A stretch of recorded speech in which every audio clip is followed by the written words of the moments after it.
የአንድን ሰው ፍጹም አካል ስትመለከቱና ስትዳስሱ ከስጋውና ከአጥንቱ በስተጀርባ ያደፈጠ ሌላ ፈጽሞ የማታውቁት እንግዳና አስፈሪ ማንነት ቢጠብቃችሁስ?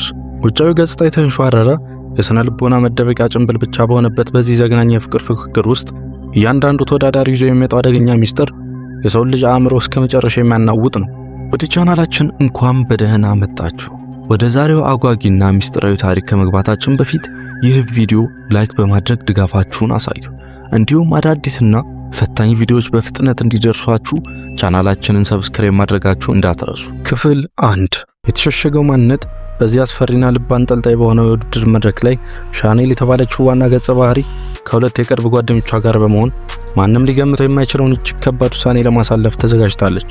እነዚህ ጓደኞቿ ሶፊያና አሊሻ እንደ ዳኛ ሆነው የሚያገለግሉ ሲሆን በውድድሩ ላይ የቀረቡት ወንዶች ማንነታቸውን በድብቅ ይዘው በመምጣት የልጅቷን ልብ ለማሸነፍ የሚያደርጉት ጥረት እጅግ በጣም አስገራሚና ያልተጠበቁ ክስተቶችን የሚያስተናግድ ሆኖ ተገኝቷል። የጨዋታው ሕግጋት እጅግ በጣም ቀላል፣ ነገር ግን እጅግ በጣም ከባድና ጨካኝ ነበሩ።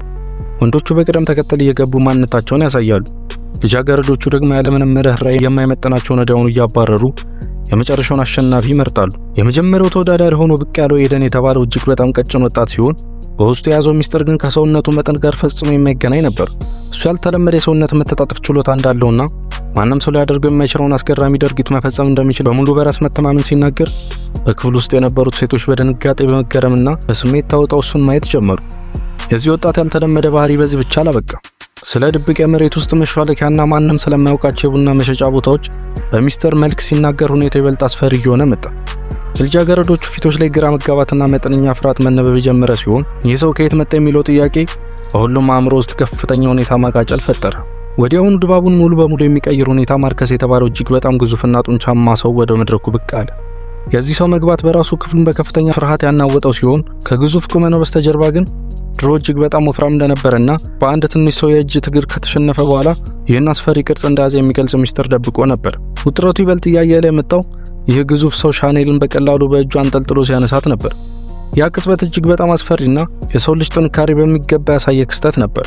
ሁሉም ሰው በድንጋጤ ትንፋሹን ውጦ ሲመለከት የሰውየው ጥንካሬና በውስጡ የደበቀው ስሜት ምን ያህል ሊገመት የማይችል እንደሆነ በግልጽ የሚያሳይ እጅግ አስደንጋጭ ትዕይንት ሆኖ አልፏል። በመቀጠል ደግሞ ማሪዮ የተባለው ወፍራም ነገር ግን እጅግ በጣም በራስ መተማመን የተሞላው ወጣት ወደ ውስጥ ገባ። የእሱ መግባት ሁኔታውን ወደ ሌላ አቅጣጫ የቀየረው ሲሆን እሱ በዳንስ ችሎታውና በፈገግታው በስተጀርባ እጅግ በጣም አደገኛና ያልተጠበቁ ባህሪያትን የደበቀ ሰው መሆኑ ሲታወቅ ሴቶቹ ይህን ውድድር እንዴት ሊወጡት እንደሚችሉ ማሰብ ጀምረው በከፍተኛ ጭንቀት ውስጥ ወደቁ። እያንዳንዱ ተወዳዳሪ ይዞት የመጣው እንግዳ ባህሪ ውድድሩን ከተራ ፍቅር ፍለጋ ወደ አስፈሪ የስነ ልቦና ጦርነት ቀይሮታል። ልጃገረዶቹ እርስ በርሳቸው እየተያዩ የሚቀጥለውን ክስተት ማን ሊሆን እንደሚችል ለመገመት ቢሞክሩም ከፊታቸው የተደቀነው ፈተና ግን ከጠበቁት በላይ እጅግ በጣም ውስብስብና አደገኛ እየሆነ መጥቶ ነበር። ክፍል 2። የመጀመሪያው ግጭት ወዲያውኑ ክሪስ የተባለው ሌላ ተወዳዳሪ የተሰበረ እግሩን እየጎተተ ወደ መድረኩ ሲገባ ሁኔታው ይበልጥ እንቆቅልሽ እየሆነ መጣ። እሱ ስለ አደጋው የሚያወራው ታሪክ እጅግ በጣም የተምታታና እውነትነቱ የሚያጠራጥር ሲሆን ከዚህ በፊት ከተፈጠሩት በርካታ የመኪና አደጋዎች የተረፈ መሆኑን ሲናገር ይህ ሰው እውነት እየተናገረ ነው ወይስ ሆን ብሎ አእምሯቸውን ለመረበሽ እየሞከረ ነው የሚለው ጥያቄ ተነሳ። ከእሱ ቀጥሎ አንድሪያስ የተባለው ድምፃዊ ወጣት መድረኩን ሲረከብ የእሱ አስማታዊ ድምፅና ፍጹም የሆነ የሰውነት ቅርጽ የሁሉንም ትኩረት ሙሉ በሙሉ ሰረቀ። ነገር ግን ከዚህ ፍጹምነት በስተጀርባ የሆነ አስፈሪና አጠራጣሪ ነገር እንዳለ የሚያሳብቁ ምልክቶች መታየት የጀመሩ ሲሆን የእሱ ውበት ልክ ሰውን ለማጥመድ የተዘጋጀ የተንኮል መረብ ሆኖ በልጃገረዶቹ ዘንድ ከፍተኛ ጥርጣሬን ፈጠረ። በመቀጠል ራይል የተባለው እጅግ በጣም ጥልቅና የሚያስፈራ ድምፅ ያለው ወጣት ብቅ ሲል የክፍሉ ድባብ ወደ ፍጹም ዝምታ ተቀየረ።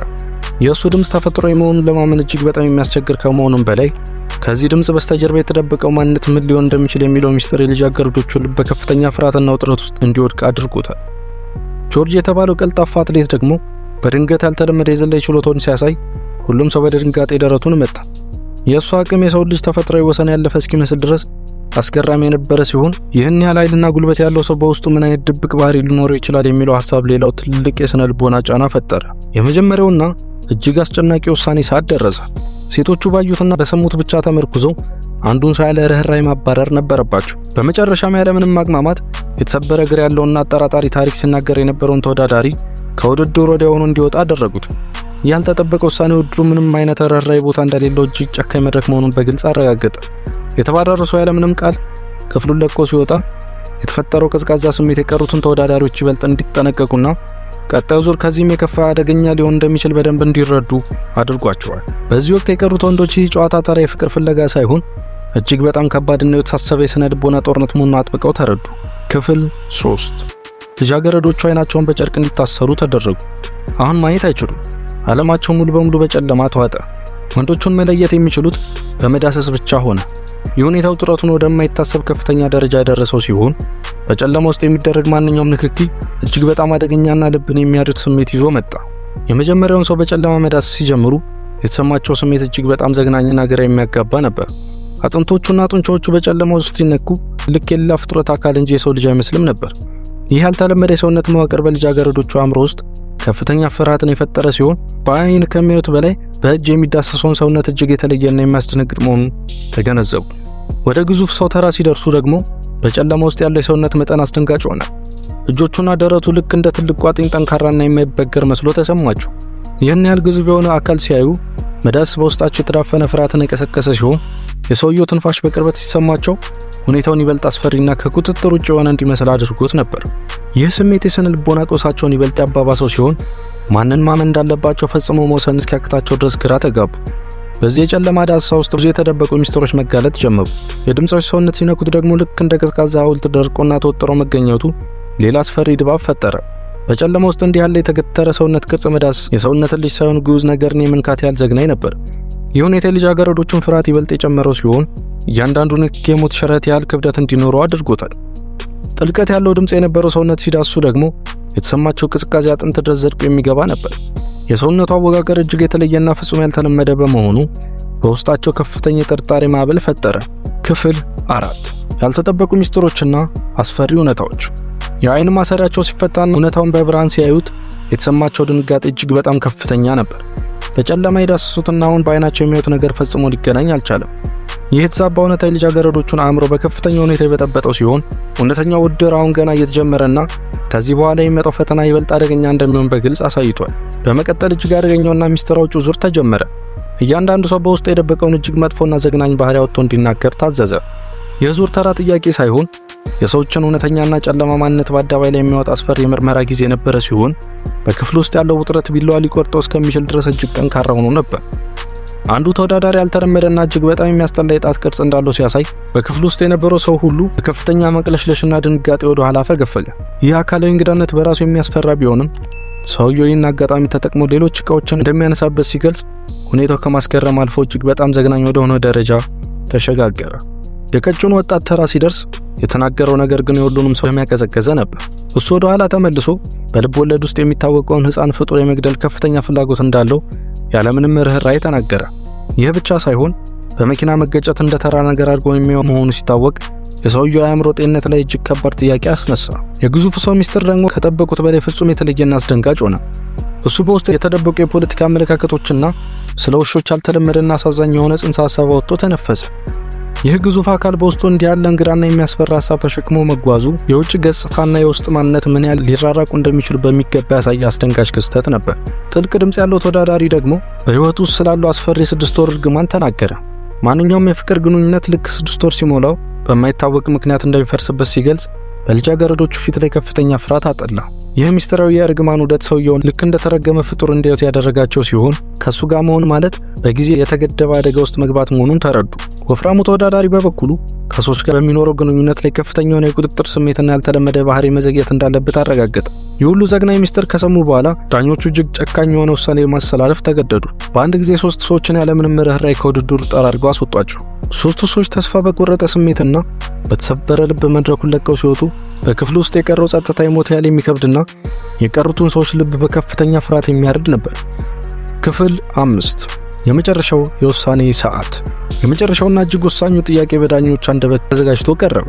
ይህ የመጨረሻው ጥያቄ የወንዶቹን ስነ ልቦና ሙሉ በሙሉ ለመስበር የታለመ ነበር። እያንዳንዳቸው በውስጣቸው ያለውን እጅግ የሴተኝነት ባህሪ አውጥተው እንዲናገሩ ታዘዙ።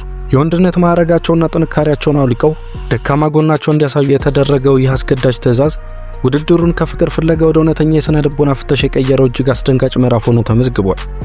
ቀጭኑ ወጣት በምላሹ ሲናገር ማታ ሲተኛ የሚያደርገውን ያልተለመደ የፀጉር መሸፈኛና እንግዳ የሆነ የንጽህና አጠባበቅ ልማዱን በዝርዝር አስረዳ። ይህ ልማዱ ከወንድነት ይልቅ ፍጹም የተለየ ማንነት የሚያንጸባርቅ ነበር። ይህን ሲናገር በፊቱ ላይ ምንም አይነት ፋፍረት አለመታየቱ ይበልጥ እንቆቅልሽ ያደረገው ሲሆን በውስጡ የተደበቀው እውነተኛ ማንነት ከውጭ ከሚታየው እጅግ የራቀ መሆኑን አረጋግጧል። ግዙፍና ጡንቻማው ሰው ተራው ሲደርስ ያ ማንም የሚያደፍረው ጠንካራ አካል በድንገት ተሰበረ። እሱ አብዝቶ ማልቀስ የሚወድና በእቅፍ ውስጥ መሆኑን አጥብቆ እንደሚፈልግ በሚስጥር ተናገረ። ይህ ግዙፍ ተራራ የሚያህል ሰው በውስጡ የትንሽ ልጅ ያህል ደካማ ስሜት መሸከሙ የውድድሩን ታሪክ ሙሉ በሙሉ የቀየረና ሁሉንም ሰው በአድናቆት በመገረም ስሜት ያሳሰረ ክስተት ሆነ። ወፍራሙ ተወዳዳሪ በበኩሉ ስለ ሰውነቱ አካል በግልጽና ያለምንም መሸማቀቅ የተናገረው ነገር በክፍሉ ውስጥ ያልተጠበቀ ሳቅና ግርምትን ፈጠረ። እሱ የራሱን አካል እንደ ሴትነት ምልክት አድርጎ ያቀረበበት መንገድ እጅግ አስገራሚ ነበር።